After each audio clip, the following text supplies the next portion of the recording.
Welcome back to the Zen Room, y'all. It's been a long time. I hope everybody holidays was good. I'm hoping everyone was able to spend time with their family and friends and loved ones. I surely did. Now back to, regular schedule. So today, excuse me, before I say today, coming back into the new year, I figured today's episode would be for mental health because at the beginning of the year, everybody want to start off something fresh, new page, new leaf. So today I have a special guest. Her name is Crystal with Profound Counseling. So I would like to introduce you guys to Crystal. Hello. Thank you for having me. You are welcome. How was your new year?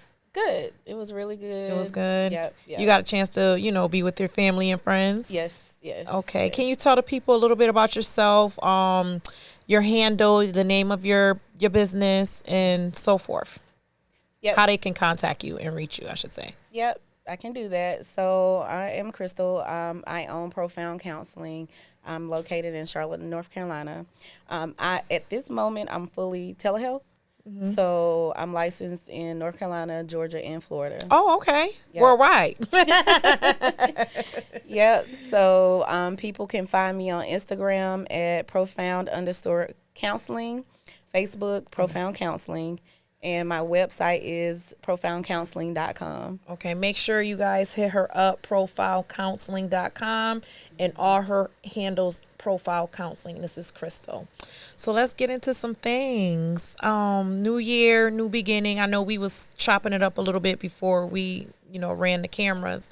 And we were talking about mental health and mental illness and basically awareness. Yep. Especially for our culture. Like, yes. I'm starting to see now more and more people are, how can I say it? Being aware, I guess, yes. You could say, of mental illness or mental health, anxiety, depression, yes. And things like that. So we can speak on some things like a lot about what you see and what, you come across, and basically some tips and pointers and on what people can do or, things like that when it comes to mental illness or mental health, okay. Or depression or anxiety. Yep. Because it's all different. Yep. So I work with clients 18 and up. Mm-hmm. And people experience different things in this life and this journey. I tell my clients all the time, life be lifing. Yes. So it could be relationship issues, work issues, friendship issues, issues with their children. Mm-hmm. So with that, you may experience some anxiety symptoms. You may experience some depression symptoms. Mm-hmm. In knowing how to navigate those things, that's important. That is very important. Yeah. Even recognizing it. Yes. First, you have to recognize it. And then once you recognize it or have some type of feeling about it, seeking counseling for it or help. Not thinking that you can do it on your own. Exactly. Right? Exactly. Because if you really evaluate how you've been doing it on your own and say, has this been working for me? Mm-hmm. Maybe it's time to try something different. Mm-hmm. Yeah. Because it's not always going to be, okay, let me go take this medication and I'll be good. Yeah. Do you feel like medication has a pros and cons, or do you feel like when people take medication, should they also seek counseling as well? Yes. Because I know sometimes people feel like, okay, I'm just going to take this medicine and I'll be fine, but the medicine isn't really getting to the root of the problem. Of course. Yep. So medication is a part of it, mm-hmm. right? And then in the therapy part of it, you are getting to the root of it. You are finding tools that you can use that will work mm-hmm. to help you get into a better space mentally and then emotionally. Mm-hmm. And what are some of the things that, like, that you would suggest? Because I'm going to go back to the conversation that we had when I was saying that I was diagnosed with anxiety 3 years ago. And I would like to talk about, like, what are some of the signs of not even depression, anxiety, or just having something that is unbalanced that is not yourself, your normal self. Because as I said, for me 3 years ago, I was finding myself being over emotional. I'm an emotional person to begin with, period. There's like no way around that. However, I was finding myself like literally crying, watching TVs, watching shows or movies or just little incidents. And then I didn't even know why I would be crying or feel just having a odd feeling that wasn't myself. I know I was not myself. And then people around me, my family, my friends, the ones that were closest to me, noticed me like snapping and having attitudes, or it's not even necessarily attitudes, but my mood was just off, I should say. So instead of like something that I would normally be like, oh, okay, well, just whatever, I would be like, rah, you know? And I didn't realize it until it was brought to my attention. And of course, when it's brought to your attention, you don't necessarily own up to it right then and there, like, oh, you know what, let me go and see if I need some medication, or maybe I have anxiety, or maybe I have depression. Excuse me. So with that being said, with my situation, I came across an incident where I was having excuse me, y'all, where I was having episodes. I guess they were panic attacks. And I didn't realize what they were. And one bad one caused me to go to the hospital. And when I went to the hospital, that's when because I was feeling like tight pains in my chest. I couldn't breathe. I was crying. I had no reason. I didn't know why I was crying. Then, not only that, when I got to the hospital, I didn't tell you this part, I felt like a psychopath, quote unquote, because they were asking me all these questions and I had no answer. I couldn't explain to them what I was feeling, why I was feeling it, how long I've been feeling this. It was just so many different things. And I was just sitting there answering, I don't know. So then I started feeling like, okay, I am crazy. So then you, as a person, you get into a defense mode, right? And once you get into that defense mode, you're like, all right, I'm fine. No, you know what? I just had a bad day, an off day, because now you're ready to get out because you're being asked these questions you don't have the answer to. So you start feeling either stupid, quote unquote, or just uncomfortable, ashamed, embarrassed, crazy, if you want to call it, weird, whatever. You're having all these emotions. So now you're a person defenses to run or to back away or back out. So I started saying, okay, I'm fine. I'm okay. It was a bad day. This happened, blah, blah, blah, blah, blah. Yeah. So then, but they knew that. They were just like, no, it's okay to feel this way. You might not know, but what we want you to do is follow up with your PCP. So I said, okay. So so a couple days later, I did follow up with my PCP because I said, this is happening too much. And of course, I was speaking to my friends too. And I was just like, listen, I've been feeling this. Have you felt like this? And one of my friends was like, girl, yes. You better go get you something. Like, I promise you it's going to help. But then, you think about taking medication. Oh, I don't want to be drugged. I don't want to be tired. I don't want to not feel myself. I don't want to become something that I'm not, or a zombie. Just all the what is it called? Yeah, I know what you're saying. The negatives of things that people say. Yeah, exactly. Right? Yeah. And so then I was like, okay, so I'm not the only one in the world that's feeling like this. Right. My best friend told me that she was experiencing some things. And so I did go and see my PCP. Longer story short, I got on medicine and I started taking the medicine and I started feeling better. Yeah. I wasn't as agitated as much. I wasn't as emotional as I was previously before the medicine. So I'm like, okay, this thing is working. So now I feel like it's working, and I gave it maybe a good run for a month, and now I'm stopped taking the medicine. Right. Right. You feel like you're okay now. Right. I feel like I'm good. But I we don't haven't need got this. to the root cause of it. Right. At all. Like, haven't spoke on any issues, anything. However, my PCP did tell me to journal when I'm feeling it, or if I can try to figure out how I felt right before I had a panic attack or right before I was feeling emotional or something like that. And I would be like, okay, and I started finding little trigger points that was triggering me to feel a certain way. And then I started speaking on my issues a lot more. So me being in the nursing field and being around mental educators, I still think that I can just fix myself. You got it. Yeah, I got this under control. I know I got to find my triggers. I know I have to do this. I know I need to speak. I have to communicate how I feel. But girl, who am I fooling? Like, I really need to sit down and I have yet to do that. And I just was speaking to you about that as well. I said, I don't have time. You do. And that was exactly what you said. You do have time. Yeah. We are in the world of telehealth. You are able to log in from your home, wherever, just not driving. Right. And have your sessions. Yep, and have your sessions from the comfort of wherever you are. Right. So it's no longer the time of I have to physically go to the office. Right. Yeah. Yeah, to make that time to go, because that's a lot. And it's amazing because, like I said, I'm licensed in other states, and that gives people the opportunity to really choose the therapist for you, because every therapist you may not connect with. Right. And I tell people all the time, if you had a cold, you're coughing, stuffy nose, and you're not able to manage it yourself, you'll go to the doctor, they give you something. What if that don't work? You go back to your doctor, they give you something.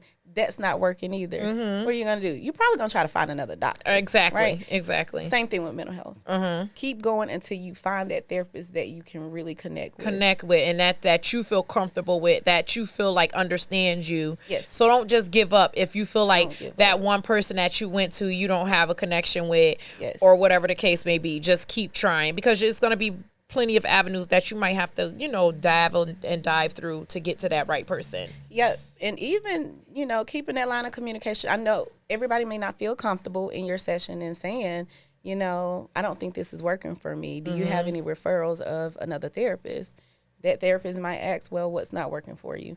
What do you think would work for you, right? They may try to do what works for you. If that's still not working, ask for that referral again. Okay. Don't be afraid. No. Don't be embarrassed or like you're going to hurt somebody's feelings. This is your time. Yes. This is your time. This is your dime, right? Yes, I love that. So you have to be able to advocate for yourself and make sure whatever it is that you're doing is working for you. Yeah. And what are some recommendations, though, for yourself? Like, as far as trying to avenue or navigate depression, anxiety. First of all, let's run it back. What are some of the things that people can look for with having, because a lot of people don't know what to recognize of having anxiety, what anxiety really is, how it can show up, some of the forms that anxiety can show up, or depression. Okay.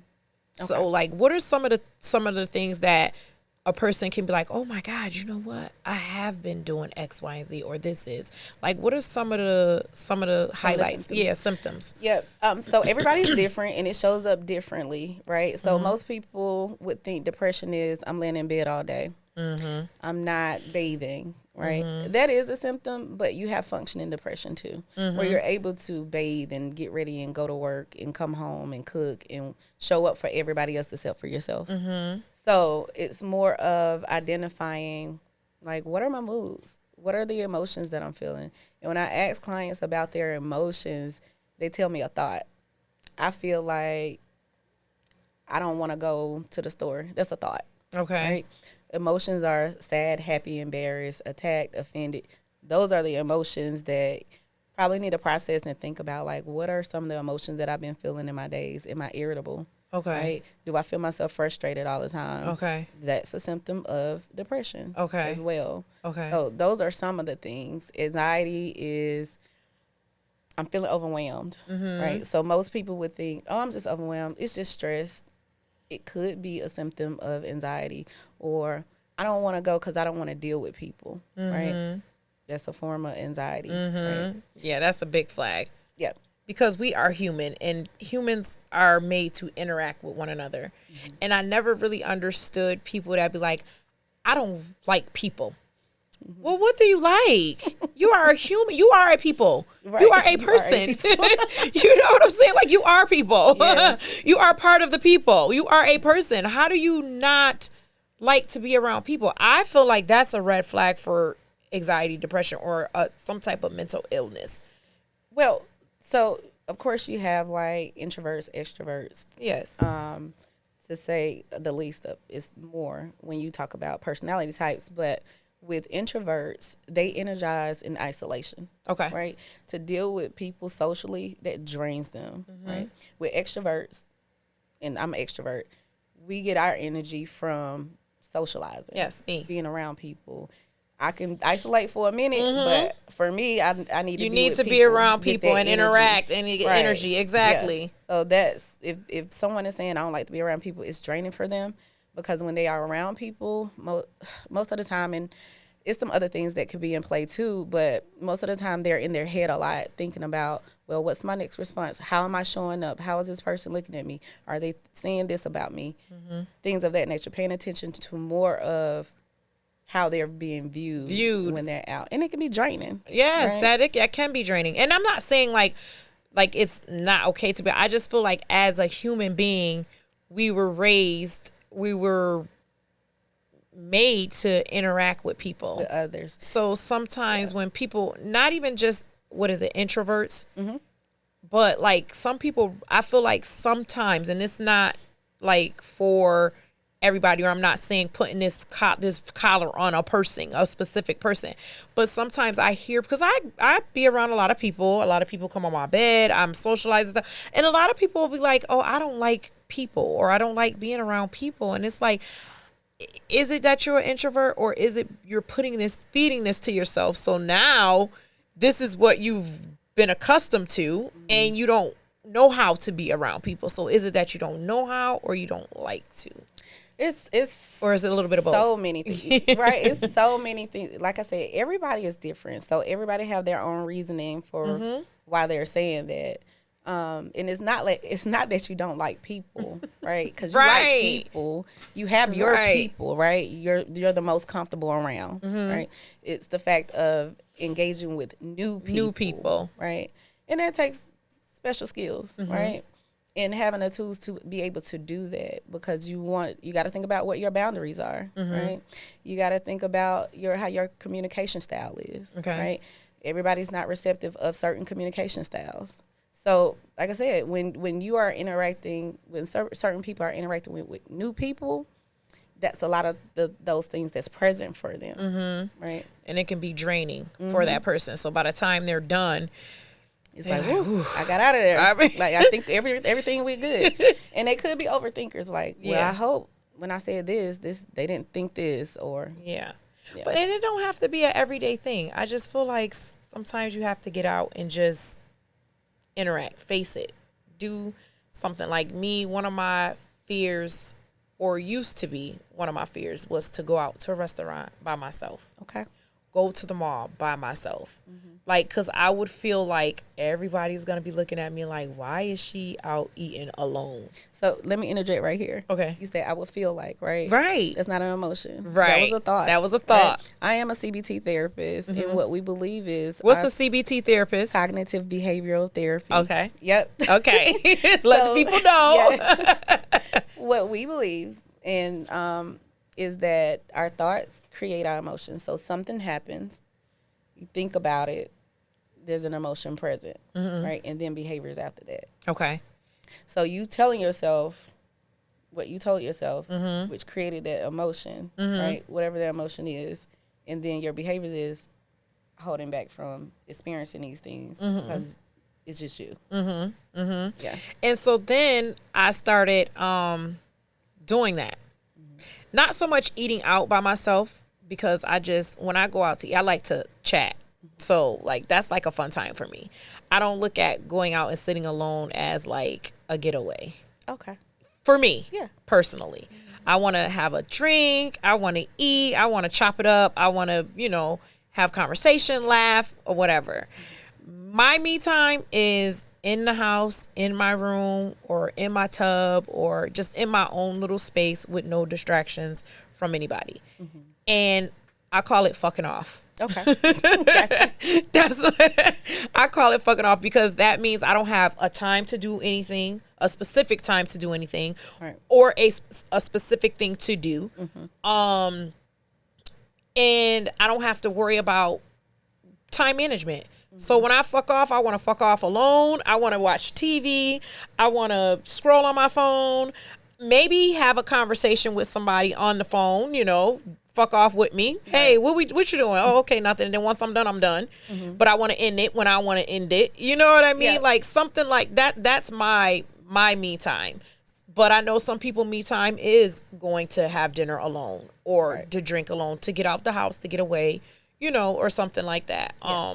But I just, for myself, I felt like I had to overcome that fear. So I pushed myself in doing it. And then when I did, it wasn't so bad. Okay. Like I was like, oh, okay. So now I go to the mall on my own now. This was a few years ago. Yep. But I go to the mall now. But I'm starting to see like a lot of people do go out and be alone more in public versus being in groups or with someone else. Yep. And so I don't know if it's the way of the world now because, you have the little coffee shops and people have their laptops and they doing their work.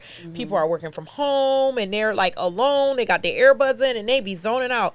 And I'd be like, I wish I could do that. Yeah. I still have not gotten that far. Okay. Like I cannot go out and work in public. I have Okay. to be secluded. Okay. Like in my own area so I can process my thoughts because I feel like I'm gonna have so many distractions. Because I'm a people person. Okay. So I might see somebody out, even if I don't know that person, I'll be like, oh, her shoes are nice. Oh, she got a nice outfit on. Her bag is nice. So now I'm not focusing on what I was supposed to do or, Okay. oh, what that person eating. Maybe I should try that too. So, but I mean, to each his own. Everybody is different, but yeah. Yeah. So when you mentioned like going out and working and you said that it might be a distraction, that's different from a fear, right? When you are thinking about like, oh, I don't think I could do that because that creates a fearful feeling for me, then it's more of, okay, what am I telling myself about it, right? And once we identify like what we are telling ourselves, we have the power to change it. Right. You have the power to reframe or challenge that thought. Right? And I did challenge the thought when I started going to the mall alone. Yep. Because that's what I felt I had to do. Yeah. I had to overcome that. Yeah. So it's more of, and you say you see a lot of people, hopefully they're in therapy and challenging those thoughts and learning how to reframe. So you know what? I try to tell people that I'm close to, like, go get on some medicine. Okay. I'm not pushing you to be a drug, but maybe you need that to help balance yourself. And while you're at it, go and seek some counseling. Because even me, myself, I feel like I can definitely use some counseling. And I'm going to get there. That's one of my goals this year is to actually seek some counseling, get some help, just to have somebody to talk to and to see what are some of my flaws? Where is it coming from? What are my triggers are coming from? Because some things I don't have answers to. Yeah. You know what I'm saying? So I say that all the time. I think everyone needs to go to therapy. Everyone. Every human being walking this earth. And why you say that? Because you don't know what you don't know until you know it. Okay. Right? And we all have our own life experiences and journeys where we have taken on some things that we are unconsciously knowing that we've taken on. Okay. Right? Uh-huh. And maybe possibly you want to change these things, right? But then you got to identify what it is. What it is. Right. And therapy is the place to process it, to see, well, what don't I know? Because therapy isn't for just the crazies. And Nobody's crazy. I know, but I think and I say that with air quotes, and I only say that with air quotes because let's think about 10, 15, 20 years ago. People were afraid to speak about going to seek Because it's something wrong, counseling, right? because it's something, exactly. Something wrong. And the thing is, I don't use right and wrong. It's more of what's the healthiest and what's not healthy, right? Okay. And the healthiest people are in therapy. Okay. Yeah. And it's not a bad thing. It's a good thing. Because I want you to express that. Because I think people need to understand that. Yeah. That it is okay to seek help. It is okay to get therapy. And not just medication. Yeah. Not just using alcohol to mask the feeling or That's to a numb yep, the feeling. Negative coping skill. Exactly. Using that as a coping skill, or drugs. Negative coping skill. Right. Or lashing out, violence. I mean, we could go on and on and on. I feel like if there was more, and I feel like the world is changing into that direction. It has changed into that direction, but I feel like it just needs, with our culture, more or less, we need more awareness of it. And to know that it is okay, because we were brought up to thinking that it is what it is. Or you weak because you can't handle what that person just said to you, no matter how bad it was or how it made you feel. you're supposed to eat that and take that and keep it moving. You get what I'm saying? And I think that I feel like we should not have that instilled in us anymore. Do you know where I'm trying to go with this? Yep. So want to make sure, like you're saying that the Black community is not as open to mental health, right? But that's a form of your health, right? You got your physical health, your emotional health, and your mental health, right? All of that is intertwined. So it is important if you are the person that's saying that my health is important to me, that's a component of it, right? Okay. And I'm glad, like, currently in 2022, since the pandemic, like, mental health has been on the forefront in shows, celebrities, and things like that nature, and giving that awareness, especially in the Black community. Yeah. So it's definitely important. I'm an advocate. I will speak about it all day. Yes. And not just because it's your job, but it's just I really care it's something that you really care about. Important. It's a passion. It's important. You've studied this, so you know what the pros are of seeking counseling. Yes. And then we were going back to, we were saying about depression and how it has so many different faces. Because let's think about everybody recently, not everybody, but a lot of people that has taken their lives, who you wouldn't even expect because they're not showing, like you said, laying in a bed, don't want to eat, don't want to dress, don't want to shower. Yep. It's more to it than just that. It is.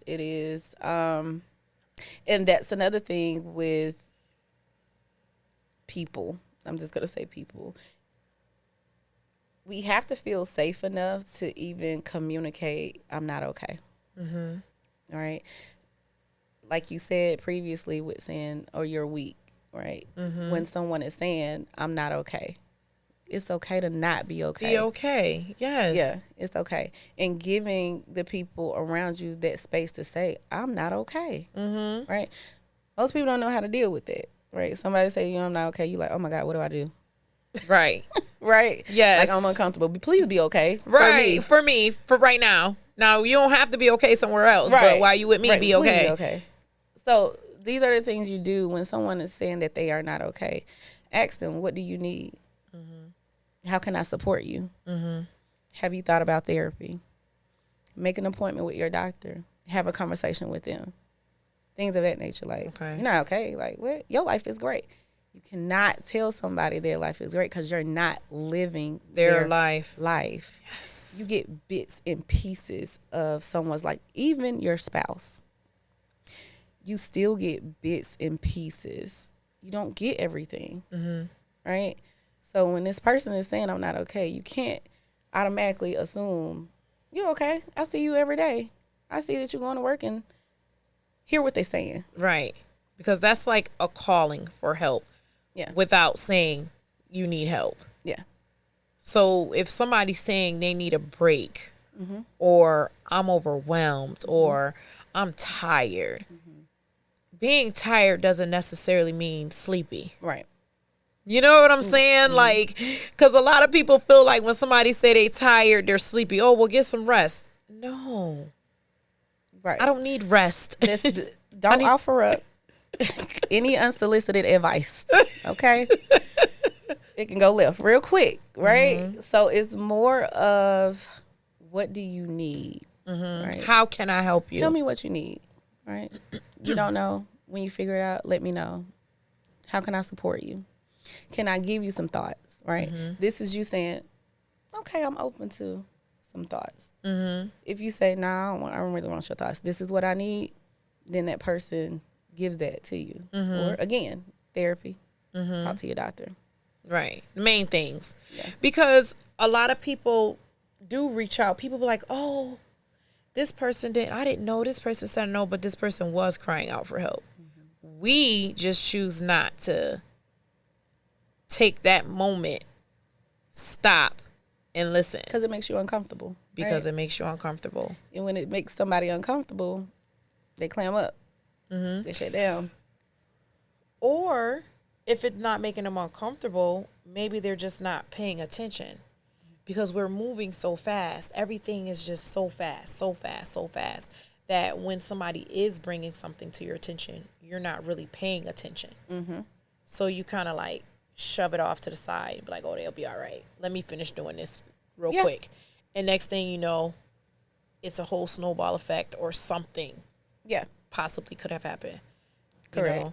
My daughter was dealing with slight depression during the pandemic. You know, she was a teenager transitioning from another state as a teenager, starting a new school. First of all, being a teenager, period. Let's just go there. That's just hard. That is. Yeah. Going to another school, trying to find new friends, living in a different state, not being around your old friends and family, and then the world shuts down. So now we have nothing. We're in the house, right? And now we're, I don't know. For me, I felt like when the world first shut down, it was a good thing because it was like a part of the household. People were just like, all right, I don't have to go anywhere. I can't go anywhere. Can't do this, can't do that. So it was an attachment with my family. Okay. Like we've got to be able to sit down and actually enjoy one another, right? And then when the world started opening back up and they started not necessarily go back to school because they didn't go back to school right away. They were remote. Right. So now they're in their rooms 24/7 because they're in their rooms for school on the laptop trying to do work. Then from that, they're in their rooms just because school is done. So now they're tired and they're draining. But this is all they're seeing all day. So then I started noticing like lights dimmed, not coming out the room with the rest of us, interacting with friends on the internet that she don't even know, just finding new people to talk to. So it was progressive, and I'm seeing it because as a mom, I'm like, wait a minute, my daughter is not really being herself, you know? Yeah. So what's going on here? Yeah. Okay, let's open up some of these windows. Let's get some sunlight in here. Let's turn these lights on. Let's go outside. Let's go for a bike ride. Let's walk. And like, this is some of the things that I had to do because I just started seeing her sleeping. That's all she wanted to do was sleep. Then she was irritable, upset with her siblings. And I mean, you know, siblings are siblings. They fight and whatever, but it was just more agitation than anything. So I'm like, something is not right. What is going on? Yeah. So, you know, I'm like, I said to myself, let me just try to redirect this energy a little bit the best way I know how. So that was some of the things that I did. And it helped a little bit, you know. But then when she went back to school, she developed tics. So she started telling me about like having these, I think it was her neck. Right? She was having like a little pain or something in her neck. And then it went from, she was like, it's uncontrollable. So like I keep moving like this and I don't know why. So it went from that to her arm. But you know, sometimes kids, you just don't know. Like I have 4 in the house. I'm not really paying attention, but I'm paying attention, but I'm not trying to pay too much attention. And I admit, I was just like, girl, it's okay. You probably just you probably need to drink some more milk. Okay. You know, something. Milk's I don't think, help. it's going to help. Your lack of calcium, your bones is constricted. You need to get out the room. You need to go run more. Like, I don't know. Just stuff. Got you. And then till I saw it for myself, because I never witnessed it at first. I didn't witness it from my own eyes. So one day we were in the kitchen and her arm like went up or something and she couldn't put it down. So I didn't let her know I paid attention, but I paid attention. So then she was like, see, mommy is doing it. And I'm like, it is? I'm like, well, maybe go stretch, you know. Let's do some stretching, blah, blah, blah, blah, blah. So then the next day, she started this. She literally had like, and this was going on for months, remind you. But it was not consistent. So it would be like one day, 1 week, 1 month. You know, it was just sporadic. So, but then it started becoming more and more. So then, she was like, mommy, I can't control my voice. Like she would have this singing in her voice when she was talking. And I'm like, what do you mean? She was like, I can't do it. I'm like, okay, let's call the doctor. Yes. So I called the doctor. And the doctor was like, well, I'm not really sure. It could be anxiety, but we don't know. I'm not a neurologist. She's not showing me any neurological issues. So we're going to send you off to a neurologist. Okay. So I said, okay. We made an appointment for the neurologist. Literally, when we got home, on our way home, she started like doing all these movements with her head, her arms. She couldn't stop. And I'm like, what in the world? Are you okay? Scary. It was very scary. So she was like, Mommy, I can't stop. So then I'm like, all right, let's just get home real quick first. Maybe we just need to relax. I don't know. I just didn't know at that point. So then we were in the bed. It stopped. That's what happened. It stopped. So then we laid down at home. She came in my room and laid down. We watching TV. And she started like doing it again. But this time it was more aggressive, more uncontrollable. It almost was like she was having a seizure. But she wasn't having a seizure because she was responsive. So I'm like, what is going on? No, we going to the emergency room. So we went to the emergency room and they ended up seeing her, and the neurologist ended up seeing her there. Yeah. So then, of course, they started asking the questions like, well, when did this happen? Da-da-da. When we started noticing, blah, blah, blah, blah, blah. And they were like, it's common. It's okay that you didn't take her right away because we probably wouldn't have even figured it out back when it was just doing one thing at a time. So, because I felt bad, like, oh my gosh, why didn't I catch this? They kept her overnight for observation.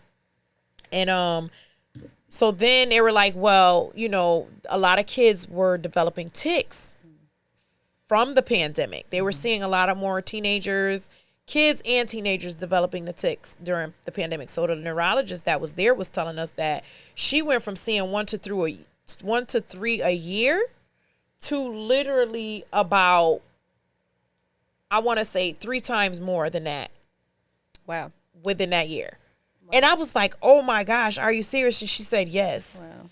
So then, she got on a medication to help calm it at that point, but then she started seeing counseling. And like you said, she started with one, she didn't like that one. Started with another, didn't like that one. And then she got to a third one where she was okay.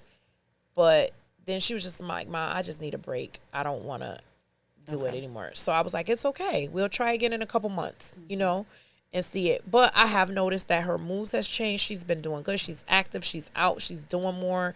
She's developed some more friends. Well, created more friends, have more friends now. So I just keep a little eye on her for that. But what do you feel like us as parents, how do we identify with our kids as far as dealing with like maybe depression or anxiety or anything like that? Because it's hard. Yeah. Kudos for you for like getting her out during the pandemic, because if you're in the house the entire time, for even adults was experiencing it as well. You're working from home, you get off, you're still in home, and you're not getting outside, right? So you have to set those boundaries between school and in personal work and personal, right?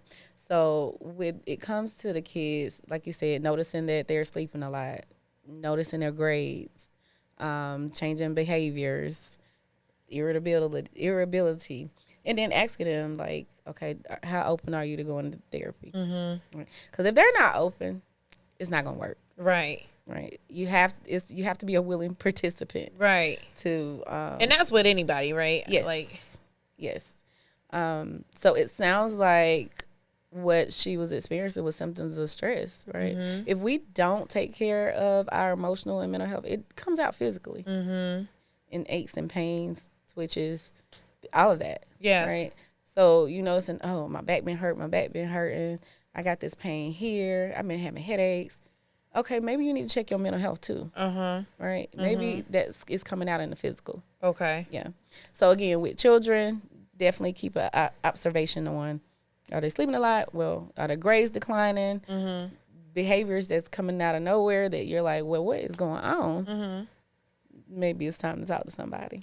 Yeah. Yeah. I think because a lot of our kids are experiencing a lot of depression and it's and I don't know, this is my personal opinion, this is not like evidence based, right? I really think there needs to be time frames on phone usage, right? Internet usage. It can have an effect on your mental, right? You're comparing yourself to others. This person is doing this. That's the same age as me. And even adults are experiencing Right. I should be doing this. Or Right. I should be in a different spot. We didn't have that in the 80s. Right. We didn't even have that like in the 90s. Right. Right. So whatever we seen was in our own vicinity. You know, now it's like you're seeing people all over the world doing different things. And they making it look so easy because it's an illusion. It's A lot of definitely it is an illusion. Correct. And you're not seeing the other side of it or how they got to where they are now. Right. Right. So work at your own pace. And we don't even know if they are where they say they are. At that part. That part. Right. Because it's a lot of faking going on. And it get people misconstrued, including kids or adults, not just kids, but adults as well. Because like you said, you're comparing yourself to somebody else, like, oh my God, this person been doing this and they're the same age as me, so why am I not on this level as they are? You get what I'm saying? Yeah. So it's like you're comparing yourself to something that you don't even know is even real. Yeah. In comparison is a thief of joy. Every time. A thief of joy. It is. I've never heard that. Yes. That is amazing. Something else you said to me earlier too, when you said about self-care. Oh, being selfish is a part of being self-care sometimes to a certain extent. Something like that. So when we take time out for ourselves, right? So we were talking about like responsibilities at home, responsibilities at work, right? We as humans, we have a tendency of putting everything else before ourselves, right? And it's depleting. So when we think about and have the conversation of, no, I'm not going to do that for my kid. I'm not going to do that for my spouse or my mom or my dad. I'm going to do this for me. Most people have been trained to think that it's selfish. No, it's self-care. Right? It's part of self-care. It's self-care. You have to replenish yourself to be even be able to give to others. Because if you drain the nothing, how are you going to give it to somebody else? Yes. How are you going to give nothing to somebody? Correct. If you don't have something, you can't give it to somebody. Yep. So that was something that stuck with me when you had said that. I remember I was like, oh my gosh, that is so accurate. Yeah. Because you don't think like that, you know, especially being a wife, a mom, a business owner, not even just a business owner, an employer. Yeah. Just having all these different hats on, to where when you start taking them off, they just keep coming off, and when you finally have nothing, you're like, well, wait. What do I have for me? What do I have for me? Because I have this hat, I have mommy role, wife role, employer role, business owner role, grandpa role. Like, you know, you just have all these roles, and it's like, what do you have for yourself? Yeah. You have to show up for yourself. Yeah. Right? You have to show up for yourself. And that's not easy. Okay. For me, it's not easy. Tell me more. Look, you trying to get a little session going on real quick. Let me tell me more. I don't know, because I feel like I'm a people pleaser. Okay. Like, I like to see other people happy. Me seeing someone else happy makes me happy. Okay. Like, if I do something good for somebody, that makes me happy. Like, I'm like, oh my God, this person is happy. I did that. Awesome. I don't need credit for it. That's just for my own pleasure, I guess you can say. So sometimes when I don't accomplish that, I take it really hard. And it may not even be that serious, but because I feel like I did not accomplish that, it's a disaster for me. Yeah, that's you know, that is the running thing for a lot of people. I have these conversations in my session and let my clients know you are not responsible for somebody else's emotions, right? Including making them happy.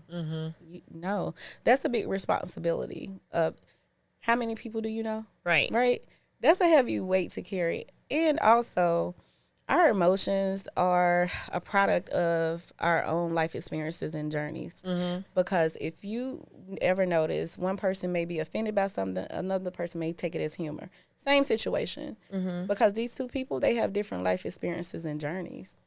So that has an effect on how they see things. Right. Right. You can't do that. I can't do that. I know. No. You are responsible for your emotions and your feelings, and they are responsible for theirs. Now, if an emotion is present of I feel attacked, right?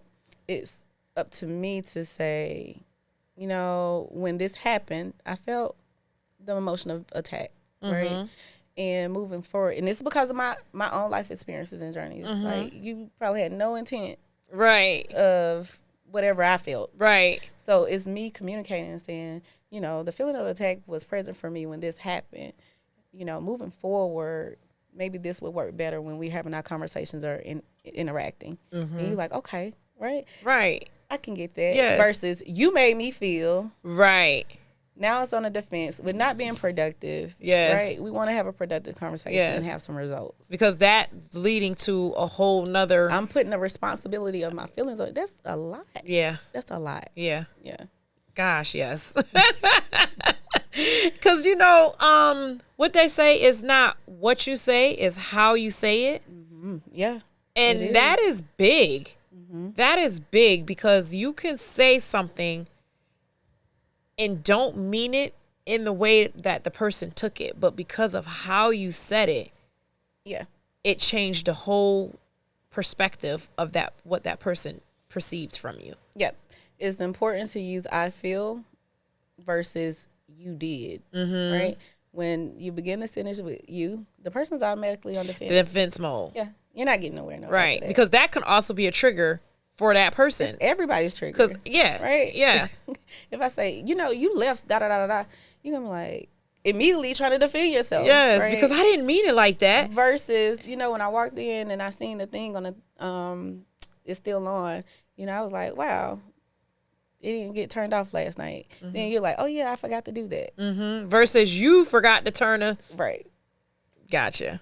And you know what? That is true because I know that sometimes that triggers me to be in a defense mode when somebody automatically say I did something or you didn't do this, you that. And it's like, well, wait a minute. Okay. It was me and I'm sorry. Didn't mean it. Right. Right, but you would have did it too if you would have been dealing with exactly. So now you defending. Now I'm defending myself because that sounds just like me. Like I seriously would do that. Versus if you came to me in a softer tone and said such and such, and it start with I. Right. Right. I noticed. I observed things like that. I feel. So it's keeping it's softer, here, right? Yeah, it's not blaming. It's not blaming, which makes me more comfortable to accept the fault. There you go. To take that accountability. Because accountability is hard, man. It is so hard. And I try to teach my kids that now in my household. Like, I will stop them in their tracks. Accountability. I always tell y'all about that. Like, I always tell them that. Because it's always, you can't say, I did so-and-so, but. Or no, you can't say, I'm sorry, but. Yeah. That's a big pet peeve of mine. Before that, right? Because it negated everything. It negated the apology you just gave me. Because now you're telling me why you said or did what you did. You're defending. Yes, and now I'm offended. Right. Now I'm offended. Right. Because what you just said to me got negated when you placed that but right there. That is major for me. I cannot stand that. It's just, that's a trigger. Yeah. I see it now. Like, that is a trigger for me. Yeah. Because I just feel like I said, it goes with accountability. But you cannot apologize to me and then say, but after. What do you mean, but? Yeah. Apologies is I apologize. And that's it. That's it. Not, I'm sorry you felt, right? Right. It's just, I apologize. Right. Yeah. That's it. Case closed. That's it. Now, if that person can't take that from then on, then that's a whole different issue. That's no longer a you problem. That's a them problem. There you go. That I have learned that. And it's hard when other people don't know that or see it that way. Okay. You know what I'm saying? Because I do see that. Even like listening to my friends and their relationships, not just intimate relationship, but even with their friends or other friends or something like that. Like, and I'm just like, but you said but. Yeah. You can't apologize and then say but. Not at all. Yeah. I think we learned that in English, right? Right. It does. It eliminates anything that was said before It does. that word. That's why that word is placed there. It is. It is. How do you feel about journaling? And then we can wrap this up a little bit. But how do you feel about journaling? I want to get into the journaling world. Yeah. I used to back when I was younger. You know, back then we had diaries. It wasn't a journal. Right. It was diaries. Yeah. But now I'm starting to see like a lot of people are journaling a lot. How do you feel about that? Yeah, I'm an advocate of journaling. That's one of the homework assignments that I give my clients. You have different forms of journaling. You have prompted journaling where different topics, right? So they have journals out there that finish the sentence, right? They have those. And then you have freestyle journaling where you are writing whatever happened in your day, what your thoughts were, what your feelings were, things like that, or even like your goals that you're looking to achieve on a daily basis. It's so many forms of journaling. When I assign homework for my clients to journal, it's more of one, it's a release. Yes. Two, I want to know your thoughts, right? I want to know what you're thinking. I want to know what you're feeling, right? I want to know if we need to challenge some of those thoughts. I want to know if we need to reframe. Also, it's a tracking system, right? How you said you were able to identify some of the triggers, some of the things in those days. So let's say start journaling today to next Sunday. It's more of, okay, well, let me go back and look and see how my week was. This day was a good day. This is what I did. So I need to implement more of this. This day, not so good. This what's happening. I need to decrease or eliminate some of this stuff, right, to make better days moving forward. So it's more of a tracking system. And then how you were saying, why am I crying? Like, why am I in a bad mood? Like, what is going on? It also allows you to go back. Because memory recall is something like, our memory recall, it changes on a daily basis. That's why when something happened and you have a witness, they need that statement immediately before your memory recall changes. Okay. Right? So it gives you insight on some of the more smaller things that wasn't like a catastrophe, like some of the smaller things that may have triggered you, right? Like, for instance, one of your kids not taking accountability. You won't remember that on Wednesday. Right. You just remember you still irritated. Right. But why am I irritated again? I can't remember. So it gives you insight on some of those things. Okay. Yeah. So, yeah, definitely an advocate of journaling. Yeah, I wanna definitely start that, but I think moving forward after today I'm gonna be reaching out to you. Okay. Because I am going to start the new year off right. All right. I'm excited for you. I am excited for you. I need it, man. I'm telling you, I am not afraid. I am not ashamed. I need to let some things out, you know? So I feel like we need to express that more, express ourselves more. Definitely. And I just, like you said, you just need guidance to get to that point of how to express. Because I could just be like, oh, I feel so mad today. I'm so angry, or this upset me, or this person did this.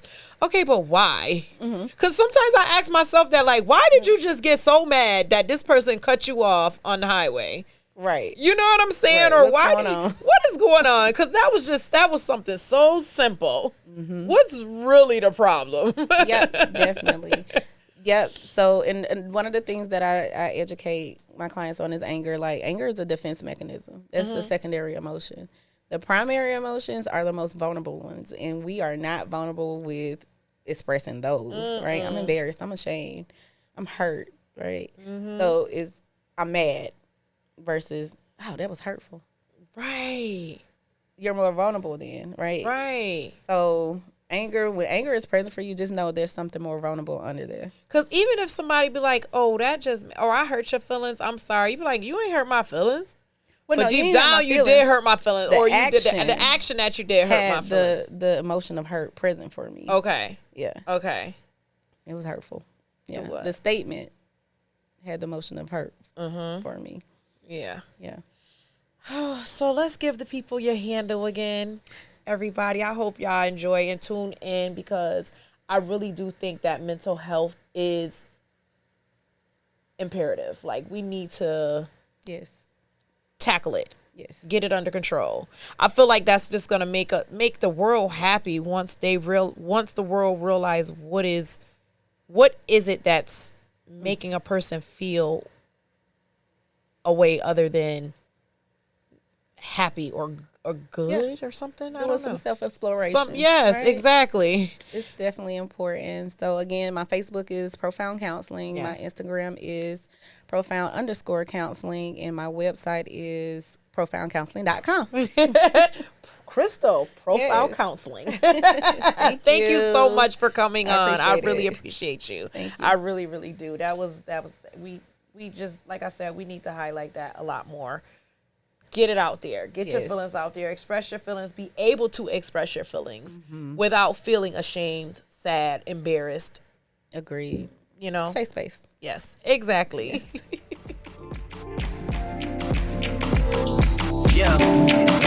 The 10,000 building, get your ass an apartment, put you inside a G-class, that's just a start. It can plenty things kind of life, but none of them is the thought of it. New piece around my neck is chess games, cause shorty stay with calculated moves like Beth Harmon. Swear I'm more purple rain prince than Prince Charming. Disappointment I stay expecting it, the pessimist gold medalist, slush the magnum just so they not collecting my specimens down.